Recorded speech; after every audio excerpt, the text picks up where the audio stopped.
ପ୍ରଭୁ ଯୀଶୁଙ୍କ ଜନ୍ମ ଓ ବାଲ୍ୟକାଳ। ଯଦିଓ ଚାରି ସୁସମାଚାର ଯୀଶୁଙ୍କ ଜୀବନର ଅନେକ ବୃତ୍ତାନ୍ତ ବର୍ଣ୍ଣନା କରେ, ତଥାପି ସେଗୁଡ଼ିକ କ୍ରମ ଅନୁଯାୟୀ ଅର୍ଥାତ୍ କେଉଁ ଘଟଣା ପରେ କେଉଁ ଘଟଣା ଘଟିଲା ତାହା ସଠିକ୍ ଭାବେ ପ୍ରକାଶ କରିବା ଅସମ୍ଭବ। ତେବେ ତାର ଏକ ରୂପରେଖ। ଯୋସେଫ ନାମରେ ଜଣେ ସ୍ଥାନୀୟ ବଢ଼େଇଙ୍କ ସହିତ ନାଜରେତୀୟର ମରିୟମ ନାମ୍ନୀ ଜଣେ ଯୁବତୀଙ୍କ ବିବାହ ନିର୍ବନ୍ଧ ହୋଇଥିଲା। ଈଶ୍ୱରଙ୍କ ଜଣେ ଦୂତ ମରିୟମକୁ କହିଲେ, ସେ ଯେ ପ୍ରତିଜ୍ଞାତ ମସିହଙ୍କ ଜନ୍ମଦାତ୍ରୀ ହେବେ ବୋଲି ମନୋନୀତ ହୋଇଛନ୍ତି।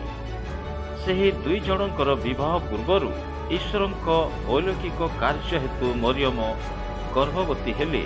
ସେହି ସମୟରେ ଅଗଷ୍ଟସ୍ ରୋମ୍ ସାମ୍ରାଜ୍ୟର ସମ୍ରାଟ ଥିଲେ ଓ ସାମନ୍ତ ରାଜା ହେରୋଦ ଯିହୁଦୀମାନଙ୍କ ରାଜା ଥିଲେ।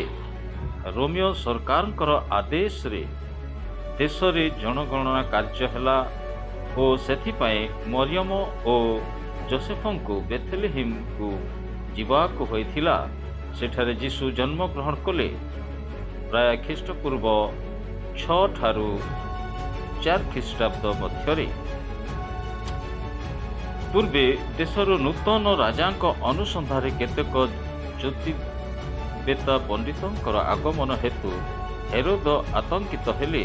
ସେ ବେଥଲେହେମର ଶିଶୁମାନଙ୍କୁ ହତ୍ୟା କରିବାକୁ ଆଦେଶ ଦେଲେ, କିନ୍ତୁ ଯୀଶୁ ମିଶ୍ରରେ ତାଙ୍କ ପିତାମାତାଙ୍କ ସଙ୍ଗେ ନିରାପଦରେ ରହିଲେ।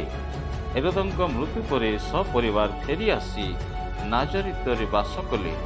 12 ବର୍ଷ ବୟସରେ ଯେତେବେଳେ ଯିହୁଦୀମାନେ ଜଣେ ପୁତ୍ର ସନ୍ତାନକୁ ଏକ ଦାୟିତ୍ୱ ସମ୍ପନ୍ନ ବ୍ୟକ୍ତିର ମାନ୍ୟତା ଦିଅନ୍ତି, ସେହି ବୟସରେ ଯୀଶୁ ତାଙ୍କ ପିତାମାତାଙ୍କ ସହ ନିସ୍ତାର ପର୍ବ ପାଇଁ ଜେରୁସାଲେମକୁ ଗଲେ। ପିତାମାତା ଗୃହକୁ ପ୍ରତ୍ୟାବର୍ତ୍ତନ କରିବା ସମୟରେ ଯୀଶୁ ସେଠାରେ ରହିଗଲେ। ସେମାନେ ପରେ ତାଙ୍କୁ ମନ୍ଦିରରେ ଯିହୁଦୀ ପଣ୍ଡିତମାନଙ୍କ ସହିତ କଥାବାର୍ତ୍ତା କରୁଥିବା ଦେଖିଲେ।